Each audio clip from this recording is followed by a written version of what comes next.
Hello and welcome to Roll to One. I'm Jaden Arnold, and I know all the rules to Dungeons & Dragons, but some people know the rules to this country. I'm here with attorney-at-law Arthur Morris, and we're going to talk the future of D&D.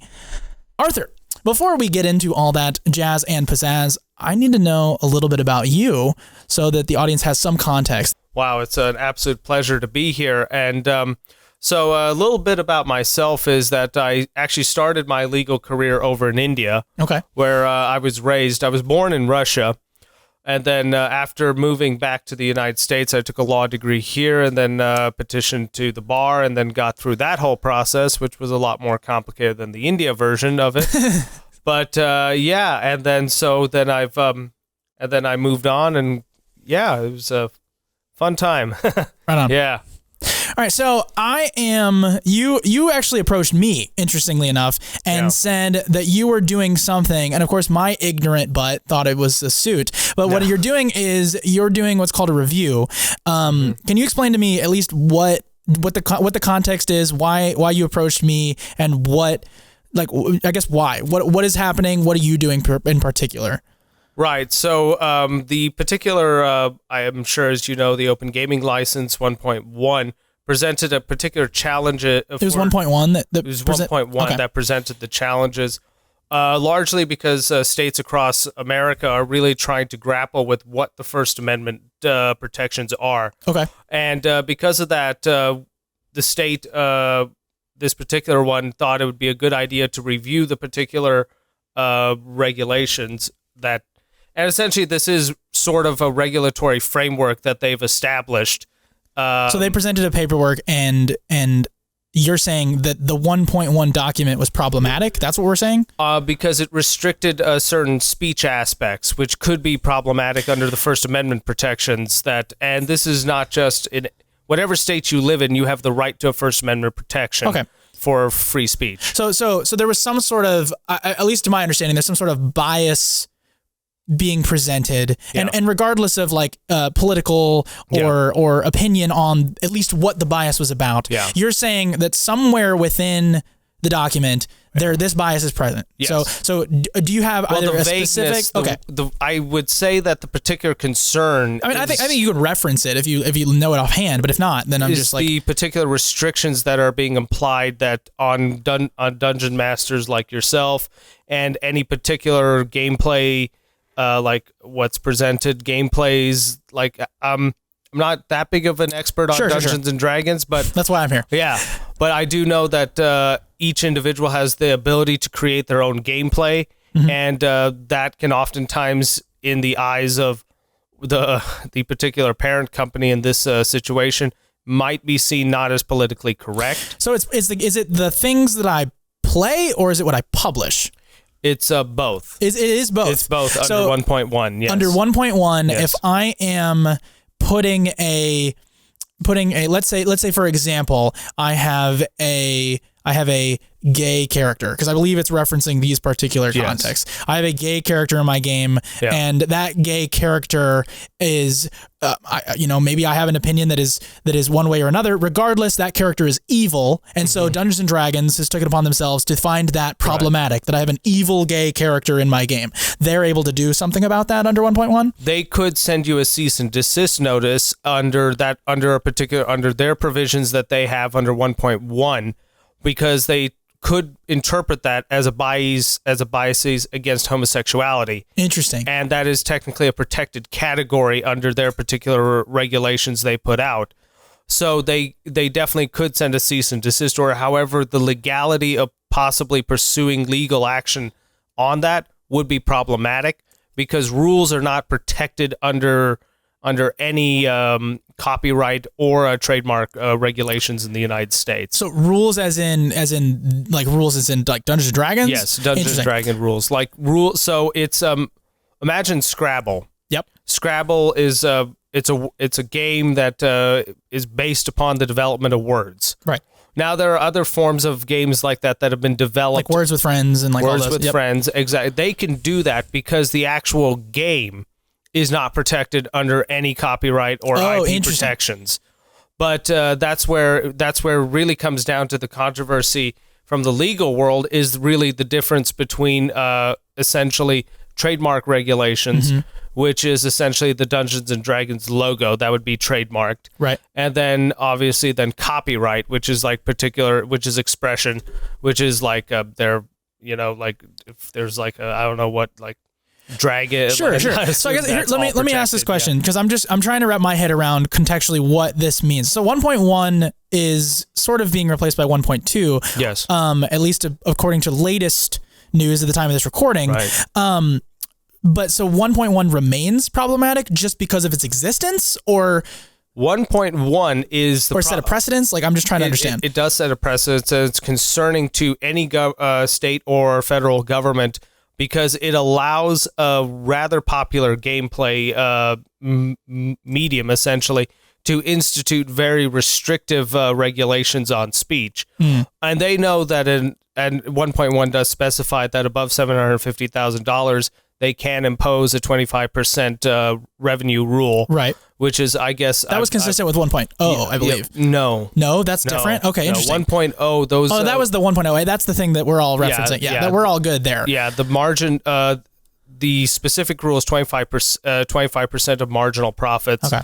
And it, in a certain way, and I don't know what your audience is pro or against, but in a certain way, that is definitely actually a very optimistic development. Interesting. It would be because no other company across the United States allows you to copy their IP protections, right, and have essentially a benchmark in which they will insist on a certain margin. It's like Disney. Right. Allowing you to use the Mickey Mouse logo and say that, okay, we will let you use it free of charge up to this point. Right. So it really does give a legal pathway to essentially allow non-licensed products to be sold in compliance with their right. So I mean, I have a stack of books here. And the top 6 of those are a publisher called Kobold Press, and they have made themselves particularly famous in publishing Dungeons and Dragons 5th edition content. Yeah. Right. So they're an example, at least in my understanding, of what the freedom of the 1.0 document allowed for. And so the 1.1, I'm not sure. I think they would fall under the $750,000 rule. Yes. They would have been paying royalties, and I believe also in the 1.1 at the time they were like, yeah, we can take your stuff too. Is that like a thing that they said? I believe, like at some juncture they can just be like, we can freely use your content because it's under our umbrella. Like it's not they can't just like own their content, but they can publish the same content because, like you said, rules are not protected under IP. So you're doing what's called a review. Yeah. And so what is the 1.1 document? Like how does this get presented as either a penalty for wizards? Like what, give me the problem solution or the cause and result. Right. So the real reason why government organizations would get involved in these particular types of matters is not because, and I'm going to be very frank, it's not because we actually care much about Dungeons and Dragons or the Wizard of Coast parent company. Right. But we do care when there are particular restrictions put upon speech. Right. And also we have no problems with them instituting certain financial, trying to, obviously monetize revenue and make it more mainstream. But the reason why government organizations are would get involved is these type of restrictions of speech. We've also seen it really become prevalent in the IT sector. Interesting. And the IT sector obviously is a much bigger, broad case, and that's covered under the Sherman Antitrust Act, and there are other ways to go about it. But that's the reason why the governments are getting involved, right? And so even if Wizards of the Coast scraps 1.1, which I think 1.2 sort of overwrites it, right? So even if I think they did technically say we're not going to tear apart 1.0, which is the victory for my side of this conversation. Yeah. We don't have, we have the SRD, which we're going to get to in a minute or two.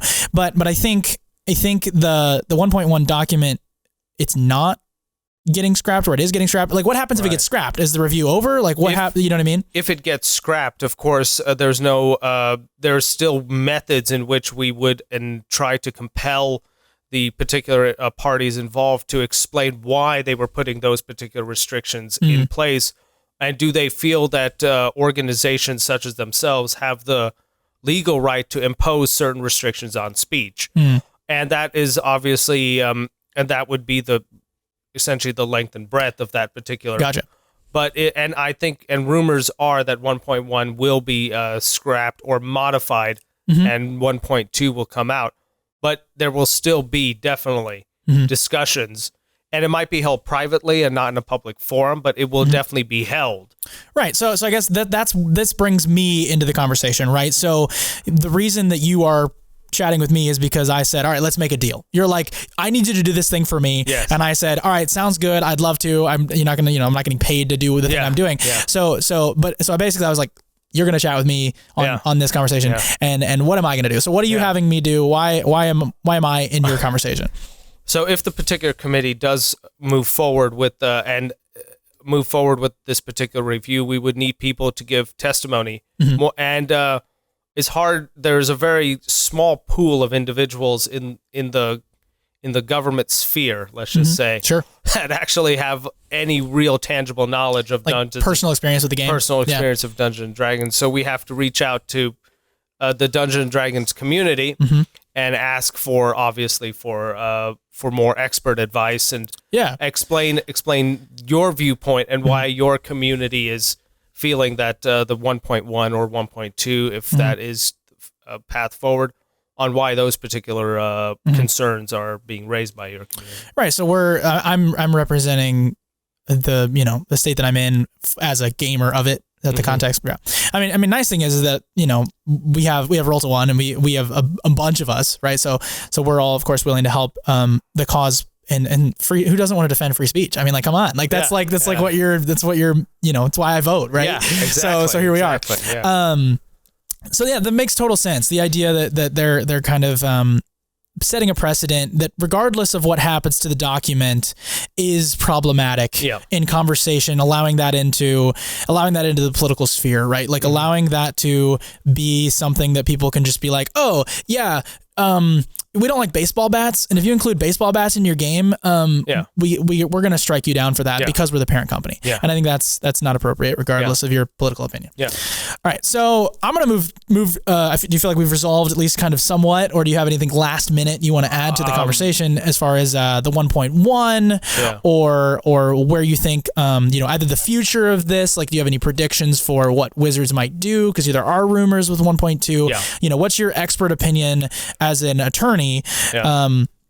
What do you think their best move forward is? Because I know they're in panic mode. Yeah. It's clear. Yeah. And that's, like I said, we're gonna get to it. The big news. Yeah. But I do want to make sure that we finish out at least your recommendation or how you feel. I think we can move on, but I just want to make some final comments. Yeah, please do. Is that I think 1.1 was probably, from what I could see, and I've been in several contractual negotiations, is sort of a starting bargaining position. I think they have expert legal opinion, just like any other corporation does, and their lawyers also advise to put out what's called a white paper, a rough draft. Yep. And get essentially feedback from the community. I feel like they did that post-mortem, post-release, but still. Yeah. But, however, they did not, and again, from what I believe, a lot of them are really individuals who are very dedicated to the cause, right? Yeah, I mean, and expert Dungeons and Dragons individuals. So their ability to control PR is not maybe as expert, and maybe should have hired an outside firm to do their PR, or at least outside counsel. But I think practically and realistically, I think they are going to go with the 1.2 rules. Yeah. I think counsel is probably already recommended for them to do that, and save a lot of time on litigation and regulatory constraints. I mean, as far as like PR is concerned, you bring that up. I mean, they tanked themselves. I mean, they're like the we're dedicated to the community talk that is coming from them is just no longer being believed. And I think your point, maybe if I'm interpreting this correctly, is like, that's from a legal standpoint, what they did was not problematic. No. Right. What they did from a moral standpoint is up to your interpretation. Yes. But from a legal perspective, they did not violate any sort of issue other than, of course, the 1.1's language in that particular section that we talked about. And that's not even prohibited under any regulatory laws that the United States has. You're just saying it needs to be looked at further because this could be problematic. Exactly. Government, any government organization, of course, depends on who the particular party is in power at that moment in time. But oftentimes, governments will try to make sure that private entity doesn't restrict speech, and more than just an actual regulatory law that would be able to gag them, which they technically haven't violated any laws because they're just interpreting their own IP. And you say gag, you mean like stop talking about it publicly? Yeah. Yeah, for the audience. Yeah. Of course. I got it. Yeah, and then so in that context, they haven't violated any laws, but they've definitely angered legislators and individuals and their fan base. And their fan base. More than that, their fan base, which is the cornerstone of their possible monetization campaign. So right on. Don't know why they would do that. So that makes sense. So I guess we're talking about now the 1.2 update. The thing that they sort of just recently talked about was the SRD being what's called in the Creative Commons. So from, you've sort of already mentioned like, trademark and all of that. And I wanted to touch on it then, but of course now here we are. So what is the Creative Commons, just as an example of like, what is it doing? What purpose does it serve? I mean, if you're familiar with it, so like what does it mean for the system reference document to be in the Creative Commons? What does that mean? So, that would allow, and from what I've... The rules, whatever you want to call it. From what I believe, and understand, I'm not an expert in Dungeons and Dragons, but it's essentially how gameplay is supposed to be conducted, right? And putting that in the comments essentially means that it's open source now. Gotcha. It's allowing essentially individuals who, such as yourself, Dungeons Masters, to possibly change it in your own interpretation because it's comments and not in an actual document now. That being out there means on my channel I can say the word Dungeon Master and nobody can be like, oh, you can't say that, or I can say things like you roll with disadvantage and everyone is like cool with that. So Pathfinder is a game that we're in the process of working through. Call of Cthulhu is another game. These are all different games and a lot of them share similar rule sets. I don't think Call of Cthulhu is a great example, but Pathfinder is another example that actually is published under the 1.0a. Right? They're published under this document under the 3rd edition of Dungeons & Dragons, which is no different. It's still the 1.0a. Does that mean, if I understand correctly, does that mean that Pathfinder, this game under Paizo, the parent company, they can just keep releasing this game kind of however they want now? Is there legal, like, because I guess the 1.1 was going to be like, oh, you can't do that because it's our game, because it's published under the 1.0. Like now that it's in the Creative Commons, can they just keep making their game? Do they need to like change? Well, that presents a lot of interesting questions, and the one is that if they're continuing to operate under the understanding of 1.0. And they say that was the initial contract given. That was the initial understanding, and that did not technically have an expiration date, which means that it was technically granted in perpetuity. Because I think that's part of what their 1.2 is talking about. I think it acknowledges that. Yeah. So a court, if there was potential litigation, which I doubt after this particular PR fiasco, they would want a legal litigation. That's they published the SRD out into the world before they. I mean, it's they probably had thousands of conversations in the midst of their fiasco. As the building is burning, they're like, dump water on it, right? Yeah. So this is their big, this is their thing at the water park that goes, what I'm talking about? Like this is the moment. This SRD being out there. So I guess to answer my question, do they need to change? Like, I mean. If I was Pathfinder's legal attorney, I would tell them continue doing what you're doing, and if they want to risk a legal litigation, I mean they're more than welcome to. But no court will uphold rules as potential IP because it doesn't come under trademark, and it's definitely so. So I guess the rules, how nitty gritty does it get? This is my next question to you.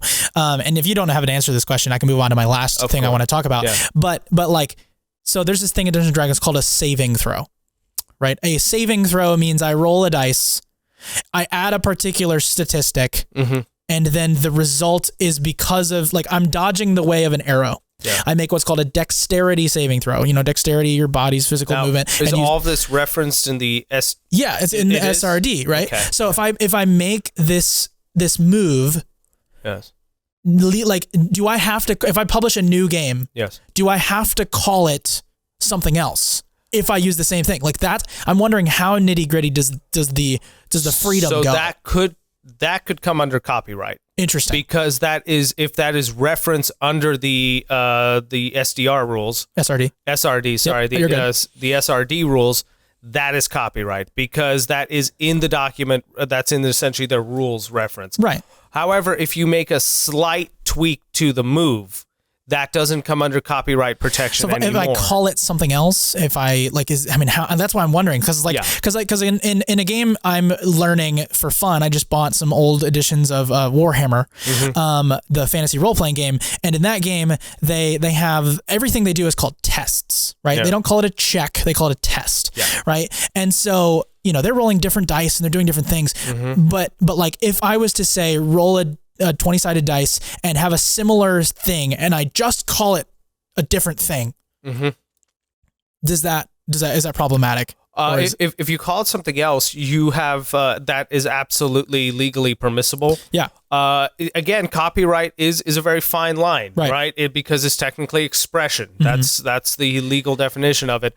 So if Dungeons and Dragons legal attorney came and said that you copied exactly the same, and sure enough, if you read the rules, it's literally copy paste. Are you assuming that a judge though wouldn't just be like, "This is dumb, move on"? No, a judge would never do that. A judge would never do that.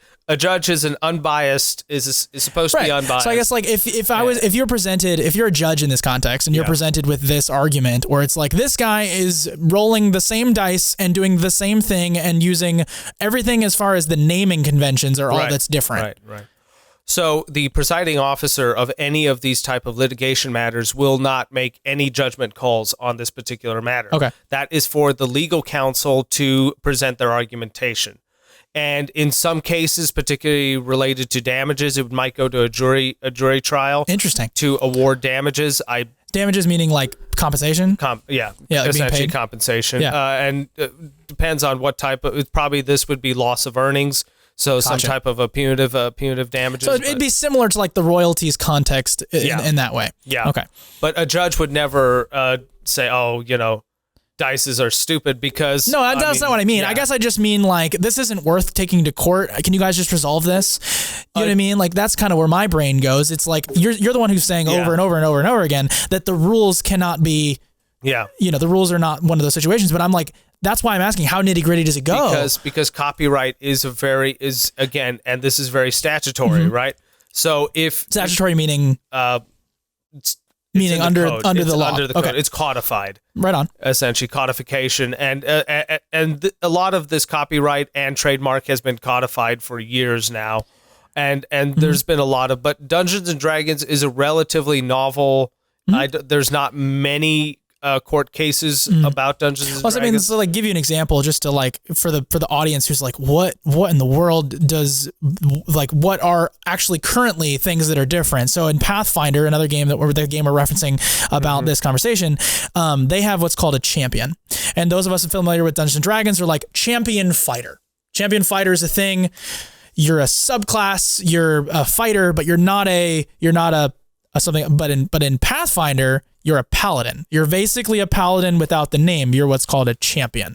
Yeah. And so they have said that it's a different subclass, it's a different thing, it's a different it's all under these rules, but it seems that under their copyright or under their trademark, I'm not sure I think copyright in this case. Yeah, copyright. They are not allowed to be called a paladin. They are what's called a champion. Yeah. But really, only in name have they changed because they're trying not to violate copyright. Okay. Yeah. And that is absolutely right. Absolutely. That is correct. They have not violated copyright regulations. If they did it word for word, that is technically violating that particular individual's expression. And they build their rules slightly differently. And I say slightly, I mean like pretty significantly. I mean, there's like a significant change to their rule set. I would say though, I mean, for those of us who are unfamiliar with Pathfinder or making the transition, their first Pathfinder edition was dramatically different, but only because it was the third edition of Dungeons & Dragons. If you go back and look at the third edition of Dungeons & Dragons, they're very similar. If I'm right, you're currently, it's fifth edition. It's on the fifth, right? Okay, yeah. Now, fourth edition is published under an entirely different, it was not published under the OGL. It actually got its own document that was its own new rule set, and it was abandoned, which is why Pathfinder exists. Yeah. Just a historical knowledge for the average viewer. But I will say it's just interesting to imagine a world where you could really you could just say, nope, you're using what's called a saving throw and we own that. And so you got to call it something else. Yeah. And that's just super interesting. And so I think a lot of people are like, oh, the SRD is public. That means we can do whatever we want. No. It means you are able to publish using their rule set, but Wizards can still step in and say, hey, this is our rules. So you can still use the SRD. Right. That is perfectly fine. But you have to credit them. You have to credit them. Yep. And more importantly, if your revenue, like if this show or any other show that does Dungeons & Dragons and is using the SRD goes above the $750,000. So I feel like the SRD, I'm not meaning to interrupt you, but I think the SRD is just for publishing. It's just for publishing. Okay. However, those rules are in tandem with the 1.2, which still has the $750,000 rule. That is not going away. So that's just going to be a permanent addition. Because that's monetization. You referenced Disney, and they probably have very strict regulations on what you can use. Disney does not have a threshold. Disney, you have to get a license from them in order to use their property at all. And you got to pay them royalty. And it's not like Dungeons & Dragons where we'll let you have it till $750,000. That's not the way Disney works. Disney. So I'm not publishing any Star Wars RPG content. Yeah, I'm not. Which I'm personally very much of a Star Wars fan. No, I get it. So I mean, they have their own game that's actually published under the 1.0. Okay. That's their own. Like I think it's I remember there's like a video game very similar. I'm probably offending an entire group of fans, and I promise I care.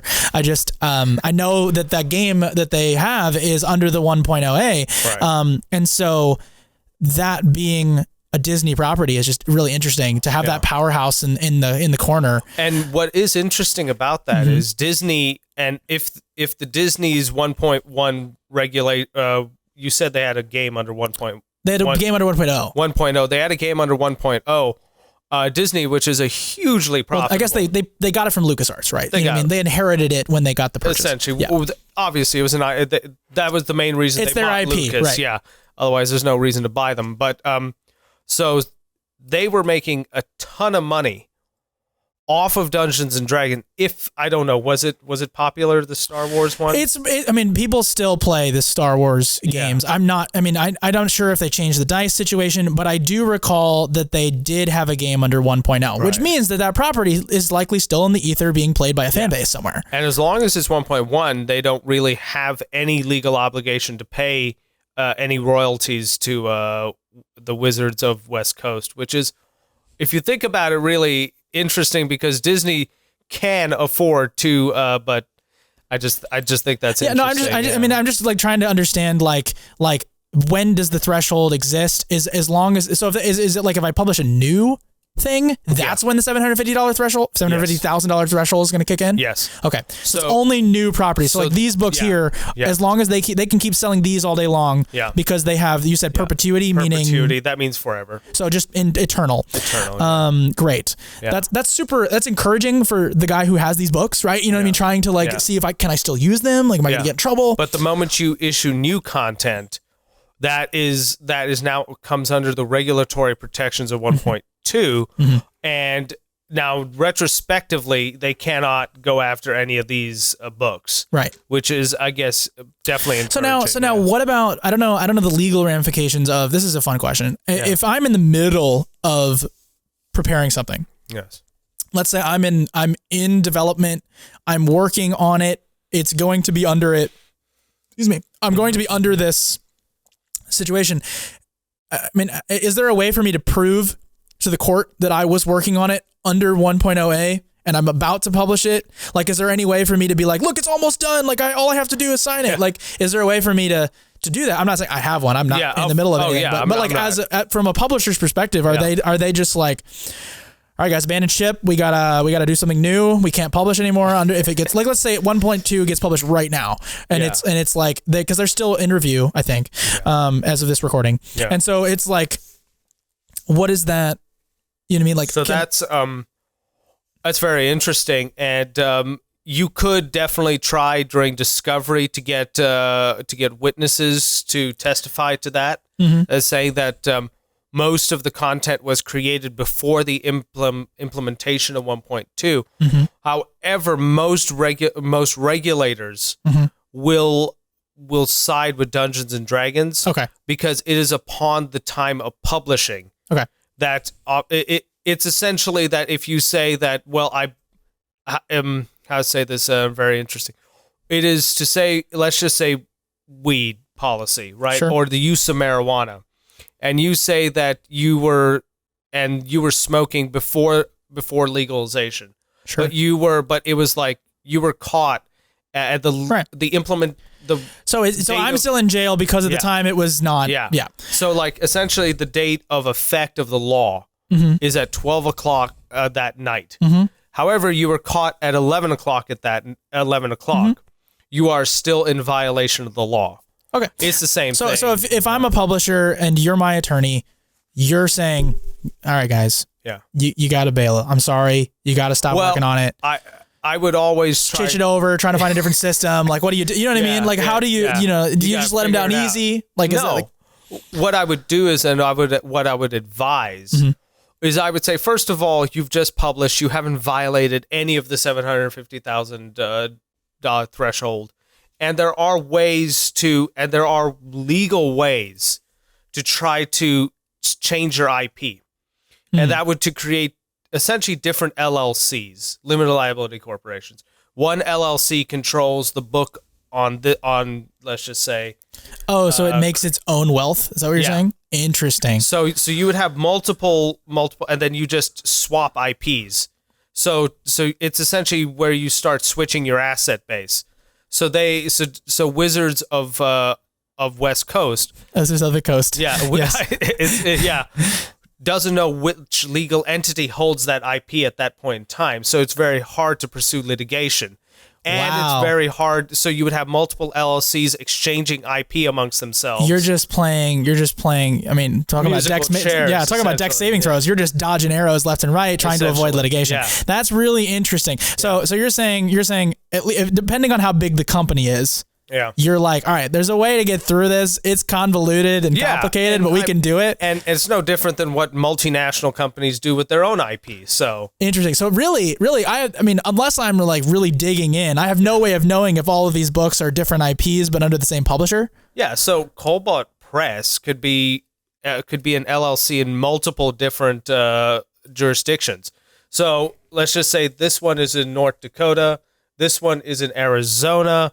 This one is under a different LLC over in, California. Like if they were, what? I mean, so you could technically try to sue them, but they've already transferred to their subsidiary in Arizona. Oh, you're just playing cat and mouse at that point. Just running from. So jurisdiction comes in play, and then they would say, well, we understand, but technically we don't have jurisdiction because the IP is owned by LLC in a different country. So it's not a sunk cost. You can just play with it as like that's what you're saying. Yeah. Okay. Wow. That's really interesting. And I know some people might be skeptical, but it's essentially what Apple does with their IP in the United States when they transfer it to their subsidiary in Netherlands to avoid certain taxes in the United States. Makes sense. So it's a very common legal. Yeah. So we're not doing anything that, I mean, from an ethical perspective, you can have your own opinion. Yeah. From a legal perspective, we're not doing anything wrong. No. Okay. No. That's really, really neat. Yeah.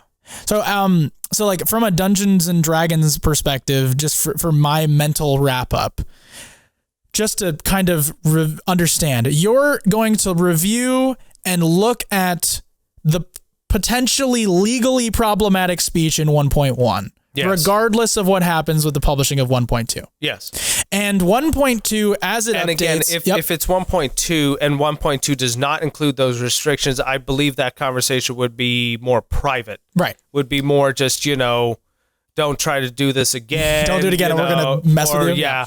But if it is in 1.2, obviously there would have to be more of a public forum. Right on. In terms of discussion, yeah. And so then under 1.2, the SRD is public now under the Creative Commons. You're saying it's public domain. Public domain, yes. Right? But that doesn't mean that I can just go and publish stuff with it willy-nilly. It still falls under, you're saying, copyright. Under $750,000 rule under copyright. Oh, yeah. I still got to change my paladin into a gargantunator, and that just is what it is. Only if you want to avoid the $750,000. Gotcha. Yeah. And again, trademark is different. No matter what, it's not D&D. It's they've got. I mean, I think that's why people say 5e, right? Because it's it's 5th edition Dungeons and Dragons. It's not. It's just the letters 5e, right? How do you know, right? Yeah, exactly. Because I got 7e Call of Cthulhu back here. Who knows? Okay. And so then if I'm a publisher right now and I'm terrified because my content. I mean, you're gonna have to reevaluate going forward what this means for your company. But in current status, I'm about to release something and I'm scared of 1.2. I should just not publish, or I should just stop now. No, you're saying you can get around it if you're large enough and you've got a handle on how to deal with it. Well, obviously your smaller outfits will have hard time, but they're not anyways. They're not bringing. They're not going to make the 750,000. Is the revenue? Is that like? I don't know if do you know if it's like forever or if it's just year? Like, how do they have it structured? They structured like any like. Is it annually or is it's annually? It's fiscal year. Okay, so it's not like if you make 750,000 ever. Yeah, it's just They will calculate in the fiscal year. So if let's just say your revenue that year, let's just say 1 year you do get the 750,000, you will be under that law, but next year you do not bring in that much amount of revenue. Obviously, you're not under the same penalty. You're not subject. Yeah. Well, not penalty. It's a royalty. Yeah. Yeah, makes sense. Yeah. Well, I don't know if your community would see it that way. I'm not exactly sure. Well, keep me updated because I'm always down to defend free speech, but I appreciate you coming on, man. Thank you. Thank you much. Yeah. And there you have it. Thank you so much for joining us. Leave a like, leave a subscribe. And did we answer all the questions that you had? Let us know what we missed or if I needed to ask Arthur another question. He and I are buddies, so we're going to be in those comments looking to see what questions you have and hopefully get those answers next time on Roll to One. Peace.